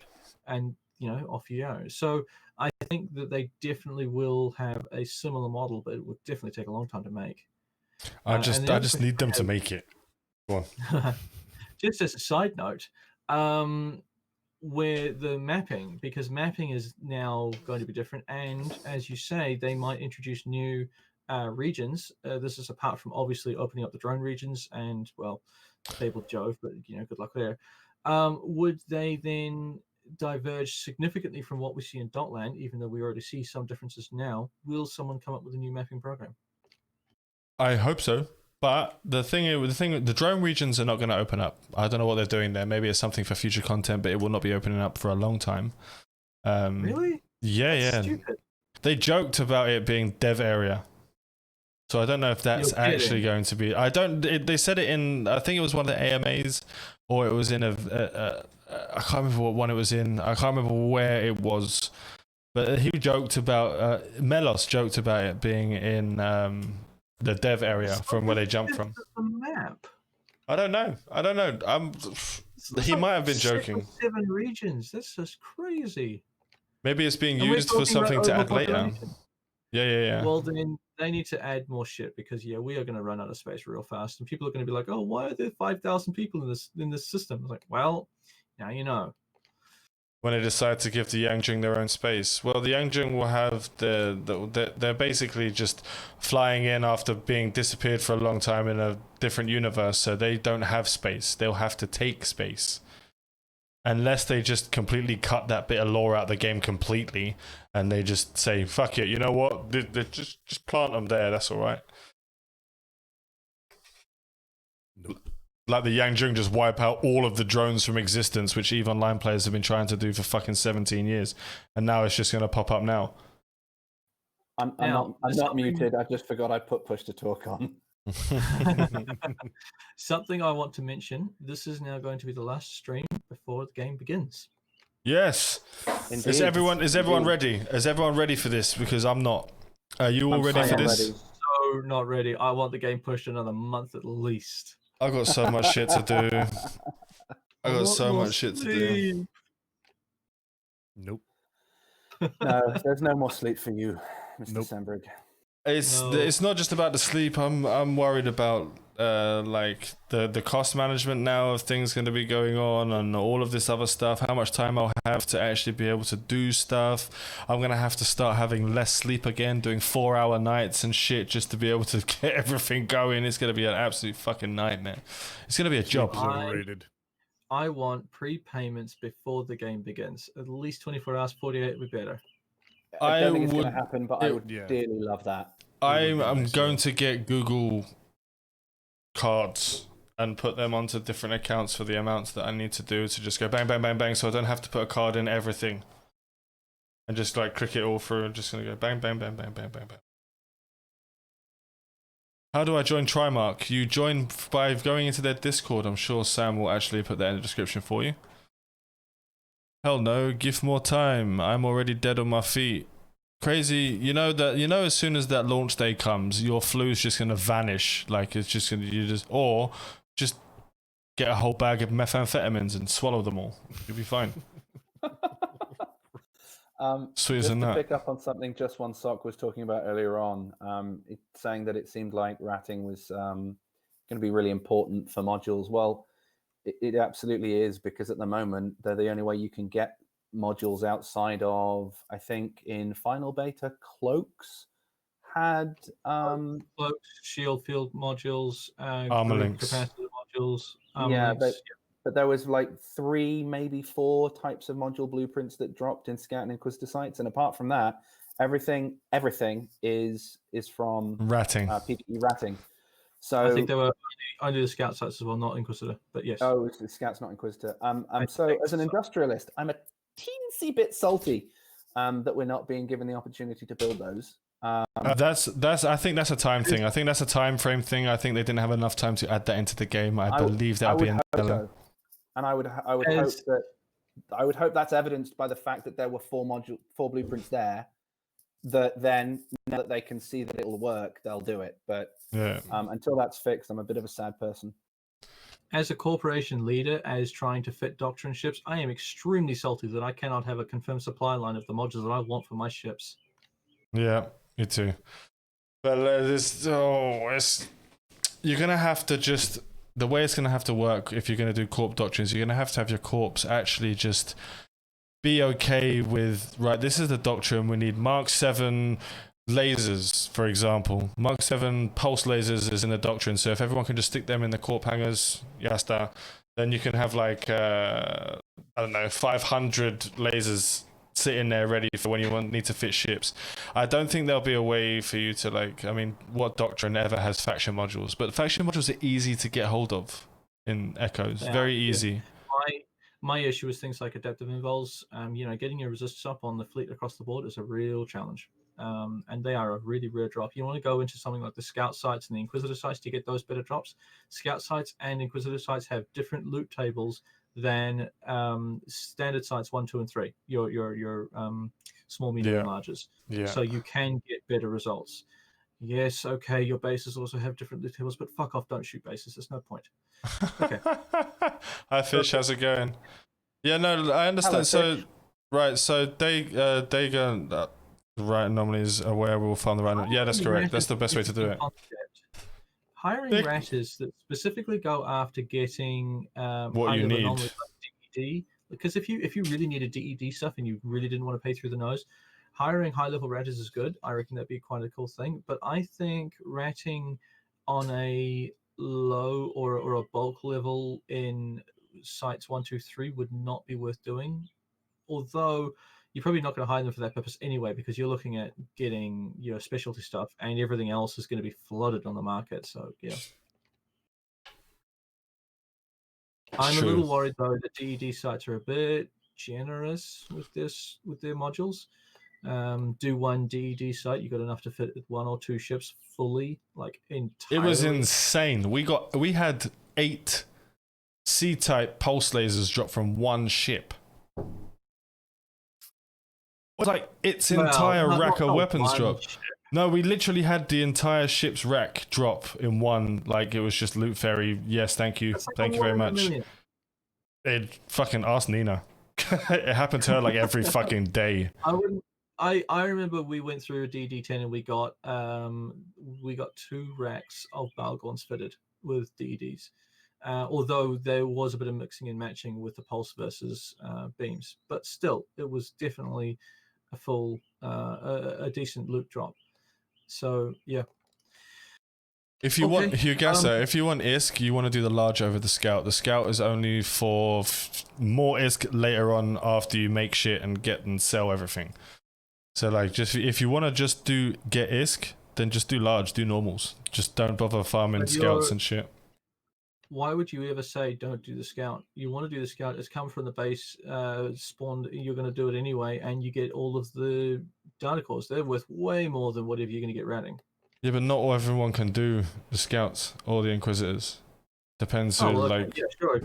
If you have to choose between what you can and can't rat, then absolutely. But if you have the choice, then you're definitely going to. But I'm talking about a person that would have to spend an hour doing the scout site because they have to warp in and out, in and out, in and out because their ship's not fit properly for it, or just continuously do larges over and over again to get more ISK. You're gonna pick. I personally would pick the ISK if I can't one shot a scout. I'm not gonna choose it over a large. It's just not gonna happen. I am very much a proponent of fleet fighting, fleet ratting. The sites should be hard enough that they need a fleet to do, and that everyone should be running in a fleet because they need to learn how to do logi, how to fleet line, how to fleet lock, how to deal with. We need to kill that ship now because that is like the hard ship that's going to alpha people off the field. Choose it and kill it.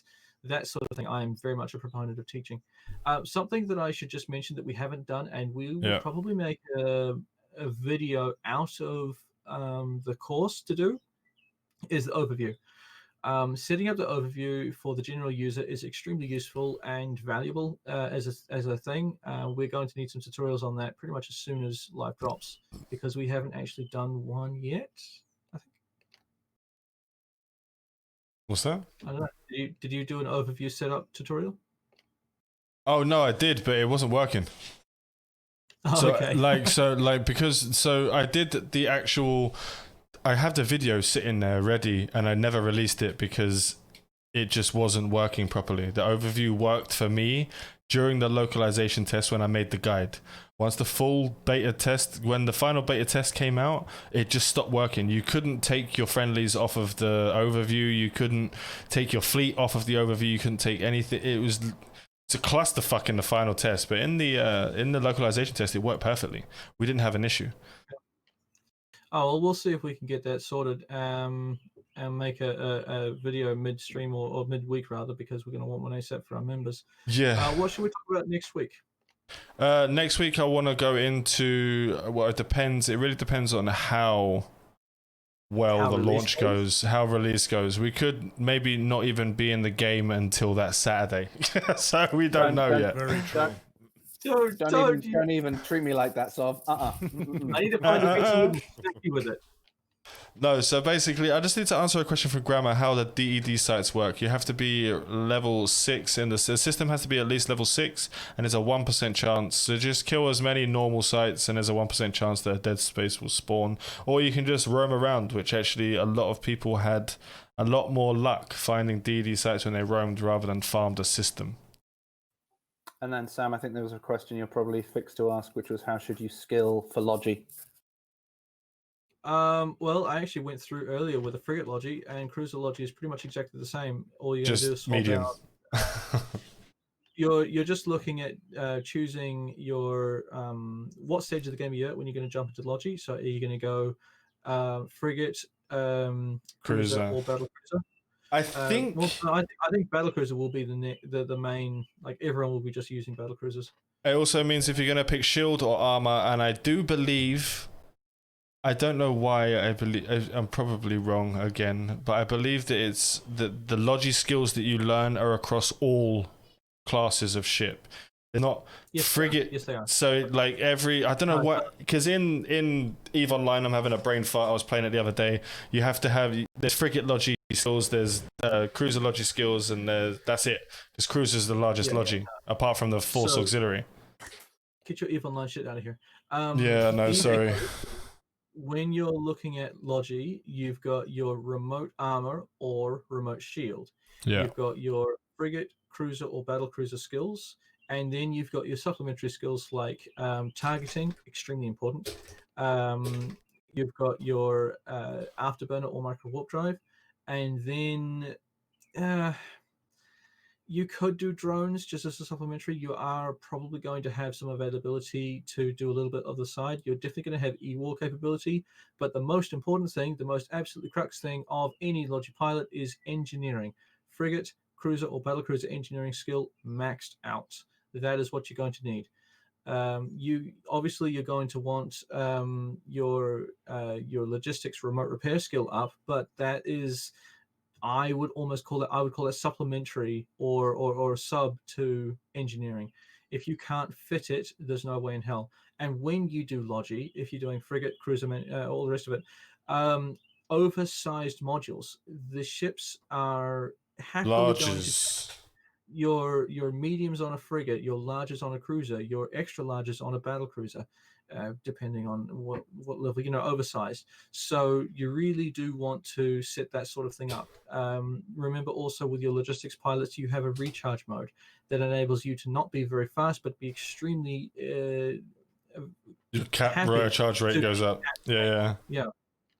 And also with the new group the mid slot fucking group cap.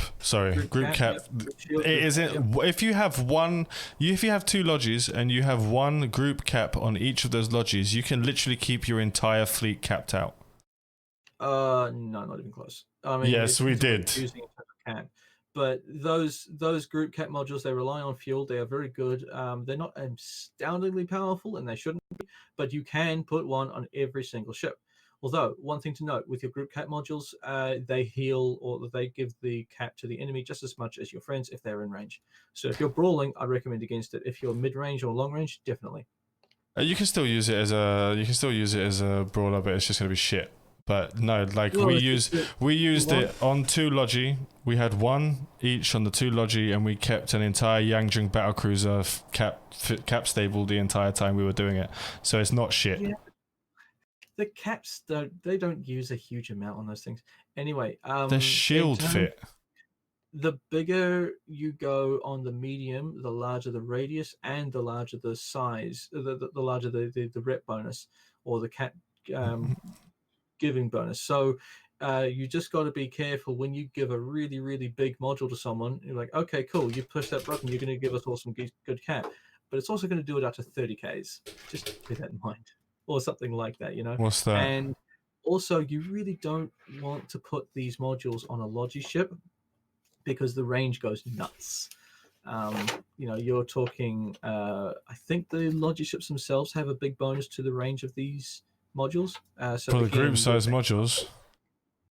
You think so? Yeah, I need to check it out. No, it's only shield and armor. The group shield and armor is not for cap. You don't even get bonus or range of cap on the battlecruiser ones, which give you 500%.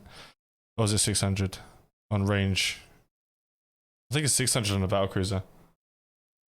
Anyway, all of these details will come out in the wash when you engage in your theory crafting hat, and you'll be able to put in some interesting builds, form some fleets, and shoot some stuff.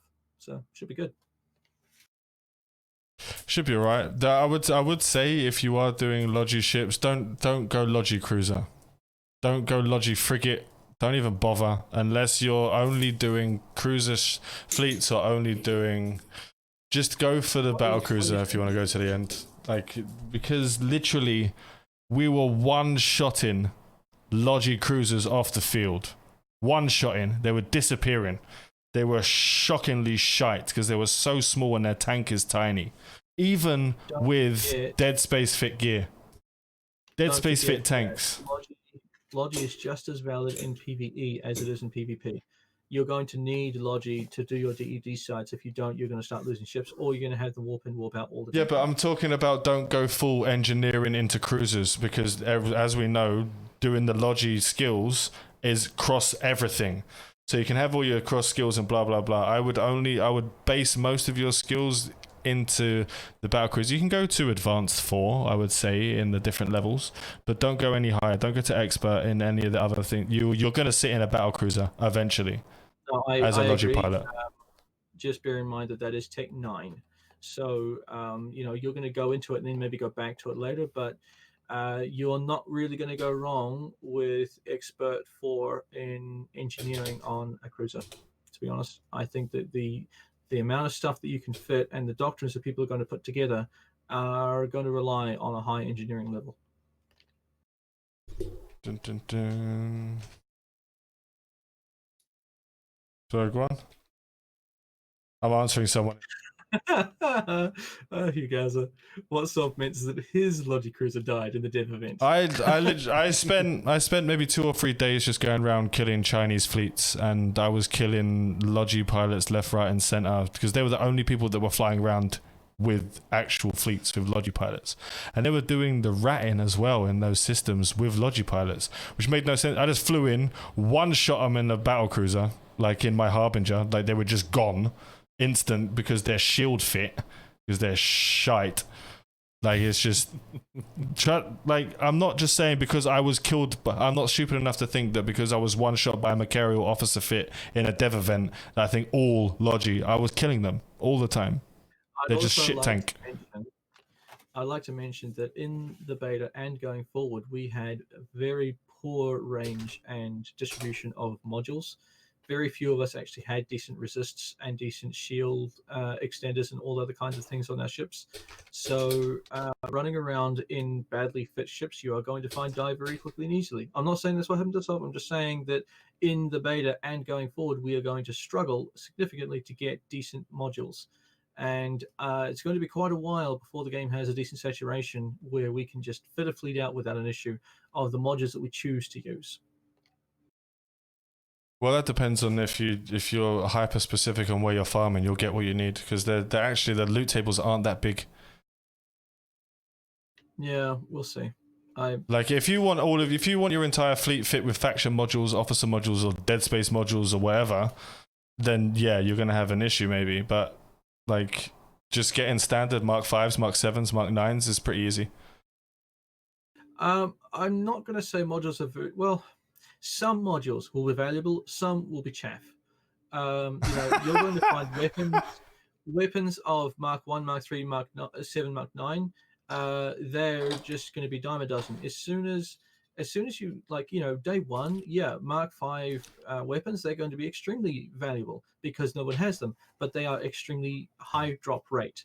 Your adaptive invulnerability, you're going to find one person at the corp's going to have one maybe in the first week. Maybe 2. It's going to be really quite rare.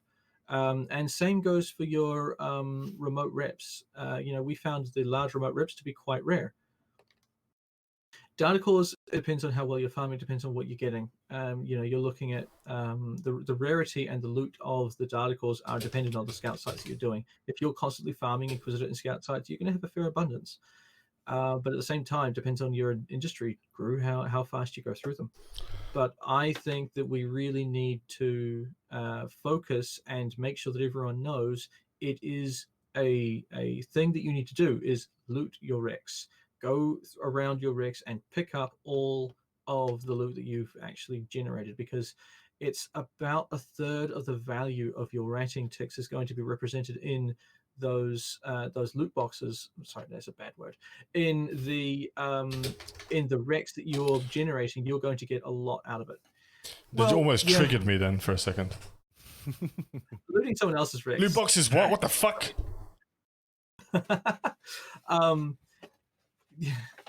I feel like you could loot someone else's Rex because you're salty for the fact that you lost the kill when you chase them away. You're really not going to have that many opportunities to loot other people's Rex in nullsec. I think not with an active local. People are going to know you're there. They're going to run. Unless Don't you be fly lazy. in. Loot your Rex. Well, you're gonna have the loot has actually changed. The loot tables will change, but they're not actually loot tables in Eve Echoes. The ships actually drop what they're fitted with. So there's no like, it's not like you get in most MMOs where a certain mob will have a list of loot that it could possibly drop with a percentage. You're gonna have a chance of getting everything that is actually fitted to that ship.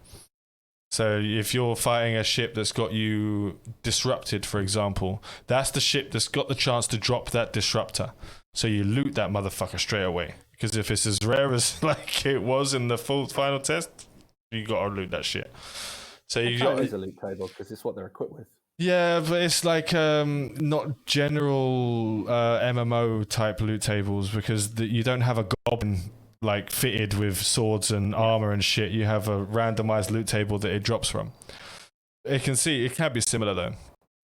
If the devs were EA loot box fest, I don't know. They have got some things in the game that are quite loot box-esque. There is potential for it. There's potential for it. There's potential. I see it. There's a potential that I've been promised will not happen, but there's a potential there nevertheless. Did you guys ever hear about Cable from EA? Eisnod is trying so hard. He's trying hard to get the dog on camera. Cable is Cable's the CSM Cable, the guy who has like 1,200 accounts or some shit. Eisen gives orders. He would literally sneak in and steal bounties from groups anomalies. Yeah, but that was normal. I remember when the Triglavian thing came out and you had people literally flying behind you in salvage ships and stealing everything. And making billions of ISK. Billions. I mean, if we're talking about good looting, is something. If you're holding skills, so if you're one of those people who are holding skills until you get to a good tech level, you can be useful by running around behind your PvP roam groups, looting for them. Them. Yes. And just taking the ones that are really good and sticking them in your own hold. We're talking about sleeves already? Is that what's happening right now? Well, we are a lot of people have no interest in ratting when they've reached saturation. So if people are doing smalls, mediums, and largest to spawn the scouts and the inquisitors, because that's where the loot tables are, because that's where the stuff they want, you've got people who are just going to leave all of these smalls, mediums, and largest sites behind. So yeah, have a loot monkey just follow you around. He hasn't got anything else to do, or he's waiting on something else. Then yep, follow them around, and they'll just loot everything. They can be fitted with either a full industrial ship like a hauler, or they can go in a destroyer, and they can jump into a cargo expanded ship, put on a micro warp drive, and they can get all of the wrecks they need. All I heard was loot monkey. Yeah. Everyone, all of us just kind of went, oh. Like, I think Eisen saw mine or DG's face and just started laughing because we were like, oh shit. Like, what the fuck? Covert Heronops, what is the best ship for what? For stealing? Stealing loot or stealing? Because you can steal bounties, right? Someone more attractive than Sandbridge, say off camera, say me. Yeah. That's the looter. She's looting our shit. She's looting it. I will totally be a loot monkey. No shame in wanting to waste. It's true. It's true. And like, it's really needed because I know I'm not. If I see a wreck 50 kilometers away from all the other wrecks, I'm fucking leaving it. I'm not getting it. I'm warping to the next site. It's not lazy. It's because I like to be very like with my time. I want it to be bang bang bang bang bang bang bang. Yeah. I mean, there is an argument for getting to the next site, getting the higher techs versus sitting around and looting everything, because looting takes a long time. It probably takes about as much time to loot a site as it does for a high efficiency fleet to run the next site. Nereus is in the game, yes. Just one sock. Nereus is in the game, right? Yeah, it is, yeah. And there is a battle version of it. You can actually fit it. Has. You have like the Nereus has a battle version which it gives like bonuses to weapon damage and shit. I was just like, what? Part of that made me sad because like it's it's a battle Nereus, so it's going to be obvious that it's a battle Nereus. It's not like a sneaky battle Nereus. Yeah. Like, have you seen that video of that group of guys that just like wiped out 3 guys in fully fit PvP ships, and they were in like 5 like Nereus just killed them all. Like they had no idea what was happening. Drones were flying about. Like they had turrets shooting them and shit, and they're like, "What the fuck? Why are we pointed?"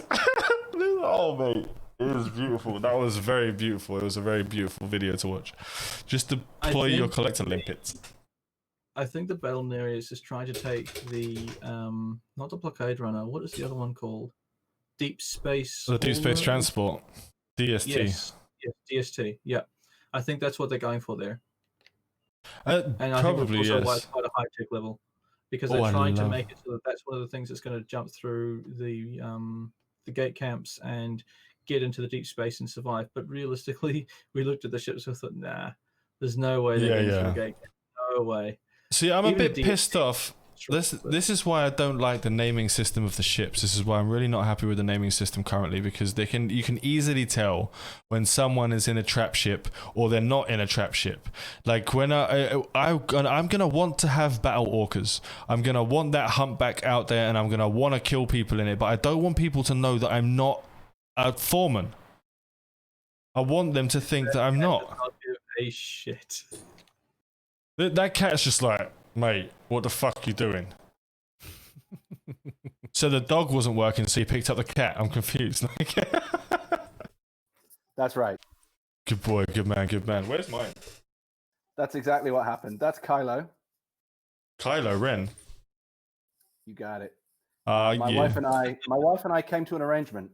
I was not allowed to give the children crazy names, so I was allowed to name the animal crazy names. Oh, I got the opportunity to name my first son with no holds barred. Whoo, lad. Yeah. And I didn't go too bad. It was okay. I was going to call him Natsu, but then that kind of fucking flew out the window. I'm a bit of a fairy tale weeb. So I called him Grey instead. And Neptune, the other cat's called Phasma, and previous cats have been called Django and Boba. So there you go. Django. So you literally have, you know what Look, you would be. Cats are dark side, dogs are light side. That's just how it is. I don't make the rules, guys. I don't make the rules. You know what? You would actually, with your accent, you would play a really good moth. You'd be a really good moth, and you could wear a hat. You could wear a hat. Barking. Yeah. You could sit there and just go. Just shout at someone in a very posh English accent. Why are we talking about Star Wars and you being a moth? I don't know. It's better than other words that could. Yes. Anyway, moving. Probably time to kill the stream because we're looking at 10 past 10. Well, Holy shit! 10 past 10. It's 10 past 12, mate. What are you talking about? It's midnight. Right, guys. Yep, time flies when I'm talking shit. Right, so let's have a good evening. If everyone would like to say goodbye, if you want to say goodbye, Sam, and put the Trimark Discord in the chat for everyone to join. If you'd like to join Trimark, the heavy industrialists. And he goes completely silent while he's typing away. I was typing. Screw you. What, you can't type and talk? What is this? Push the talk buttons. No. Oh. Right, so DG, would you like to spam your content in there, your Twitch channel? DG is going to be doing a lot of content once the game is released. He's going to be doing a lot of streaming on his Twitch channel. You should definitely check that out. There's going to be some RP type stuff on there, and it's definitely something that I'll be watching during the time. You want to say goodbye, DG? Appreciate you having me on. Some stuff going up on YouTube as well. RP stuff you might be interested in. So that's definitely more coming. I loved RP. And Mr. Eisenhorn, would you like to say goodbye? The master of spreadsheets, the Pitham of helmets. Well, we are so close to live now. I'm going to be very excited to see you all in game in one shape or another, and I hope you all have a fantastic launch. So good luck, guys, and 07. 7 fish, go on, chuck in OBS, Discord, and Talking Stations link as well in there for everyone. Talking Stations is a long-running EVE Online podcast run by Matterall, which is also Who's a Fish is now part of as well. She does a lot of EVE Echoes content on there, so that'll be something you guys should definitely check out and follow.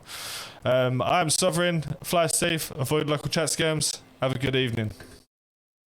Have a good evening.